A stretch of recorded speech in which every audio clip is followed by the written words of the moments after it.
आता ABP माझाची exclusive आणि तेवढीच मोठी बातमी।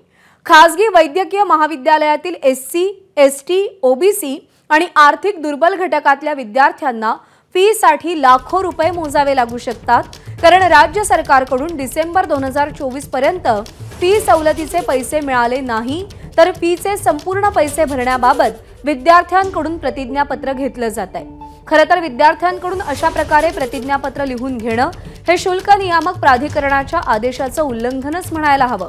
दरम्यान जर सरकारने संबंधित कॉलेजेसना फी सवलतीचे पैसे दिले नाहीत तर फी पोटी भरावे लागणारे लाखो रुपये कुठून आणायचे असा यक्ष प्रश्न विद्यार्थी आणि त्यांच्या पालकांसमोर उभा ठाकलाय।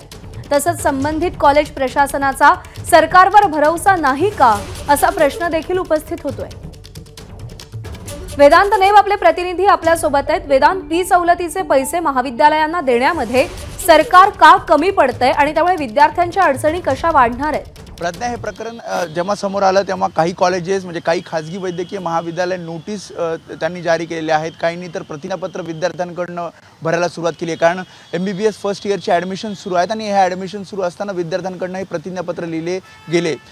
यामध्ये महत्त्वाचं म्हणजे जसं तू सांगितलं की SC, ST असेल, OBC असेल किंवा मग EWS, EBC ज्यांना फीमध्ये सवलत मिळते अशा विद्यार्थ्यांकडून हे प्रतिज्ञापत्र लिहून घेतले जातात आणि त्यामध्ये स्पष्ट सांगितलं आहे की डिसेंबर 2024 पर्यंत राज्य सरकारकडून जे पैसे मिळतात, खरं तर निधी रूपात हे पैसे मिळत असतात आणि जर हे पैसे मिळाले नाही तर तुम्ही विद्यार्थी म्हणून ही संपूर्ण फीस भरावी लागेल। साधारण आपण चार्ट जर बघितला तर 5 ते 10 लाख रुपये या सर्व ज्यांना आर्थिक सवलत मिळते या विद्यार्थ्यांना भरावे लागणार आहेत MBBS फर्स्ट इयरसाठी। मात्र जर सरकारने डिसेंबर 2024 पर्यंत या खासगी वैद्यकीय महाविद्यालयांना पैसे दिले नाही तर तब्बल 15 लाख रुपये या विद्यार्थ्यांना भरावे लागणार। अनेकांची खरं तर पालकांची ऐपत नाही आहे एवढे 15 लाख 14 लाख रुपये भरायची आणि त्यामुळेच विद्यार्थी आणि पालकांसमोर प्रश्न आहे, जर सरकारने या कॉलेजेसला पैसे दिले नाही तर नेमकं आम्ही काय करायचं। आणि त्यामुळेच काही विद्यार्थ्यांनी FRA कडे तक्रार केली आणि या तक्रारीनंतर काही शोकॉज नोटीससुद्धा संबंधित खासगी महाविद्यालयांना पाठवण्यात आलेले आहेत। आणि त्यामुळे आता राज्य सरकारवर विश्वास का नाही तर कारण जी माहिती आपल्याला काही सूत्रांकडून मिळते त्यांचं असं म्हणणं आहे की विविध योजना सध्या राज्य सरकारच्या सुरू आहेत। मागील काही पैसे या खासगी वैद्यकीय महाविद्यालयांचे कोट्यावधी रुपये सरकारकडून येणं बाकी आहे आणि त्यामुळेच कोणीही खासगी वैद्यकीय महाविद्यालय धाडस करत नाहीये की अशा प्रकारे फी सवलत देण्याचं। आणि त्यामुळेच राज्य सरकार आता या सगळ्याकडे कसं बघतं आणि FRA ज्यांनी शोकॉज नोटीस पाठवली आहे त्यावर या सगळ्या खासगी वैद्यकीय महाविद्यालयांचं उत्तर काय येतं हे पाहावं लागेल। प्रज्ञा, निश्चित। वेदांत, धन्यवाद दिलेल्या माहितीसाठी। आणि या सगळ्या संबंधित विद्यार्थ्यांच्या नेमक्या काय प्रतिक्रिया आहेत त्याही आपण जाणून घेऊया। हमें 5 लाख के अराउंड रहनी चाहिए EBC में, हाँ। EBC में, लेकिन सब जोड़ के और हाई डिपॉजिट लगा के वो 10,06,000 हो जा रहा है हॉस्टल मेस मिला के। अच्छा। और सर हॉस्टल मेस स्टूडेंट को कंपलसरी नहीं रहना चाहिए, हाँ। FRA गाइडलाइन के हिसाब से, लेकिन वो कह रहे हैं कि आपको कंपलसरी लेना पड़ेगा। अच्छा। अगर आप बिल्डिंग में बाजू में भी रहते हो कॉलेज की तो भी आपको लेना ही पड़ेगा, कंपलसरी है। और एक नोटिस भी उन्होंने निकाला है कि उसमें कह रहे हैं कि कैटेगरी में हो तभी भी आपको डिसेंबर 2024 तक, वो कह रहे हैं कि अगर गवर्नमेंट हमें डिसेंबर 2024 तक आपकी 50% हमें भरना है, 50% अगर गवर्नमेंट उन्हें नहीं देती है तो हम पूरी 100% फीस आपसे लेंगे। वो 100 सर जैसे 4.49 हमारी फ़ीस बन रही है, तो उसका 9,98,000 ये टोटल फीस है सर। तो उसका 50% हमें 4,49,000 अभी भरना है। तेरणा मेडिकल कॉलेज ने एक गाइडलाइन रिलीज़ किया जिसमें गर्ल्स के लिए एक नोटिस दिया है उन्होंने, और जिसमें क्लियरली कहा है कि इसमें वो एक अंडरटेकिंग ले रहे हैं बच्चों से, इवन EBC, EWS, OBC और कैटेगरी के बच्चों से भी कि, और इसके अलावा और भी जो दूसरे कैटेगरी के हैं, और एक पंजाब राव देशमुख करके एक मेडिकल कॉलेज है अमरावती का, इन्होंने भी हर कैटेगरी के लिए एफिडेविट का फॉर्मेट दिया है जिसमें उन्होंने लिखा है कि इसको स्टैम्प पेपर पे बच्चों को प्रिंट करके एक्नॉलेज करना है कि अगर ये कंसेशन का फ़ायदा क्या है? जी हाँ, तो इसमें यही है सर कि अब फॉर एग्जांपल अगर कॉलेज के फीस विदाउट गवर्नमेंट के जो सब्सिडी या गवर्नमेंट का जो सपोर्ट है उसके बगैर अगर देखेंगे तो वो 12 लाख 15 लाख हो रहा है। गवर्नमेंट के हेल्प के बाद ये फीस जो है वो 5 to 6 7 लाख के रेंज में आता है। अब अगर बच्चा एक्नॉलेज कर लेता है और फिर 4 महीने 5 महीने के बाद कॉलेज उनको प्रेशराइज करता है तो फिर इसमें स्टूडेंट के ड्रॉप आउट होने के ही चांसेस है। और इसमें कोई एक पर्टिकुलर कास्ट या कम्युनिटी के बच्चों की बात नहीं है, इसमें SC ST OBC EWS और EBC सारे बच्चों को जो है इसका नुकसान होने वाला है। तर फीबाबत विद्यार्थ्यांकडून प्रतिज्ञापत्र लिहून घेतलं जात असल्याचा अजब प्रकार समोर आलाय। SC ST OBC आणि EWS प्रवर्गातल्या विद्यार्थ्यांकडून हे प्रतिज्ञापत्र लिहून घेतलं जात आहे। सरकारनं फी सवलतीचे पैसे न दिल्यास विद्यार्थ्यांना लाखोची फी भरावी लागणार का, हा प्रश्न उपस्थित होतोय। त्यामुळे खासगी मेडिकल कॉलेजेसचा सरकारवरती विश्वास नाहीये का, हाही प्रश्न उपस्थित केला जातोय। सुषमा अंधारे शिवसेनेच्या ठाकरे गटाच्या उपनेत्या सध्या आपल्यासोबत आहेत। सुषमाताई नमस्कार।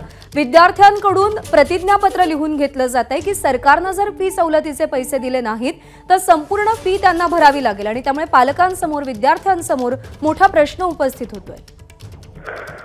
खरं तर अनुसूचित जाती जमाती प्रवर्गातील ही जी मुलं आहेत, ही मुलं आर्थिकदृष्ट्या दुर्बल घटकातील मुलं आहेत असं गृहीत धरूनच या मुलांचे शैक्षणिक शुल्क हे सरकारने भरावे किंवा सरकारकडून त्याच्यासाठी आर्थिक मदत व्हावी ही अपेक्षा असते। आणि त्या पद्धतीचे शुल्क विद्यार्थ्यांनी प्रवेश घेतल्यानंतर 1.5-2 महिन्यामध्ये जी काही कागदपत्रांची पूर्तता केली ही सरकारकडून येते आणि हा वर्षानुवर्ष चाललेला हा प्रक्रियेचा भाग आहे। पण जर या वेळेला वैद्यकीय महाविद्यालय अशा पद्धतीने प्रतिज्ञापत्र भरून घेत असतील तर निश्चितपणे काय सरकारच्या गाईडलाईन बदलल्या आहेत का, या मुलांना हे शुल्क मिळणार नाही का, हे बघणे फार गरजेचे असेल। आणि जर असे असेल की या मुलांना अशा पद्धतीने कुठलीही आर्थिक मदत किंवा वैद्यकीय शुल्क भरण्यासाठीची म्हणून जी फीस सवलत आहे ती जर मिळणार नसेल तर मला वाटतं की एका अर्थाने अत्यंत उपेक्षित वर्गातील मुलांना शिक्षणापासून उच्च शिक्षणापासून वंचित ठेवण्याचा सरकारचा हा कुटील डाव आहे। सरकारकडून काय अपेक्षा आहेत ताई आता? नाही, सरकारकडून अपेक्षा म्हणण्यापेक्षा आपल्याकडे मानव संसाधन विकास मंत्रालय आणि संबंधित जे सगळे लोक असतात यांच्याकडून याच्या गाईडलाईन ठरलेल्या असतात। पण ज्या अर्थी आत्ता सरकार आणि यावर हा वर्षानुवर्ष चाललेला वर्तन व्यवहार आहे, परंतु जर आत्ता याच्यात जर फीस मागितली जात असेल किंवा प्रतिज्ञापत्र घेतलं जात असेल तर याचा स्पष्ट अर्थ आहे की सरकारने हे देणं बंद केलंय का। अर्थात मला आत्ता या क्षणाला निश्चितपणे माहित नाहीये, मी सुद्धा माहिती घेईल आणि त्यावर बोलेल, परंतु सरकारने हे द्यावं लागेल कारण आपल्याकडे घटनेच्या 21A मध्ये आणि कलम 44 मध्ये पण स्पष्टपणे या गोष्टी सांगितलेल्या आहेत की दुर्बल घटकांना मुख्य प्रवाहात आणण्यासाठी उच्च शिक्षण आणि या सगळ्या गोष्टींच्यासाठी सरकारने मदत करणं अपेक्षितच आहे। बरोबर। आणि तुम्ही इतर वेगवेगळ्या योजनांवरची खैरात करण्यापेक्षा कुठे 1500 दे, कुठे 1000 दे, कुठे काय दे, त्यापेक्षा ह्यांची मुलं जर तुम्ही व्यवस्थित आर्थिकदृष्ट्या जर सक्षम केली तर त्यांच्या पालकांवर तुम्हाला पुन्हा करोडोचे पैसे उधळायची गरजच पडणार नाही। आधी ती मुलं सक्षम करा। बरोबर आहे, जी पिढी सध्या शिकते त्यांना सक्षम करणं जास्त गरजेचं आहे। सुषमाताई धन्यवाद, तुम्ही प्रतिक्रिया दिली त्याबद्दल। दरम्यान या सगळ्या संदर्भात सुधीर मुनगंटीवार यांची प्रतिक्रिया समोर आली आहे। सरकारने तुम्हाला परवानगी दिली आहे आणि म्हणून तुम्ही कॉलेजेस चालवत आहात असा इशारा सुधीर मुनगंटीवार यांनी दिलेला आहे। अशा तक्रारी जिल्हाधिकाऱ्यांपर्यंत आल्यास त्या ठिकाणी त्या केसच्या बद्दलची माहिती घेऊन त्या ठिकाणी कारवाई केली जाईल। सरकारने घोषित केलं आहे की तुम्ही ॲडव्हान्समध्ये त्यांना पैसे मागण्याचं कारण नाही आहे, तुम्हाला सरकारने परवानगी दिली आहे म्हणून तुम्ही कॉलेज चालवत आहात याची जाण ठेवा। ज्या दिवशी सरकार तुमची परवानगी काढून घेईल त्या दिवशी मग तुम्ही अडचणीत याल। तुम्हाला सरकारने परवानगी दिली एक ठीक आहे, कधी 4 दिवस उशीर झाला असेल, पण तुम्ही आजपर्यंत सरकारने तुम्हाला जिथं पैसे द्यायचे तिथं दिले आहे। पण काँग्रेसच्या नादी लागून महाविकास आघाडीचं सरकार यावं यासाठी अशा पद्धतीने दुष्टबुद्धीने कोणतेही दुष्ट प्रयत्न करू नका। एबीपी माझा, उघडा डोळे बघा नीट।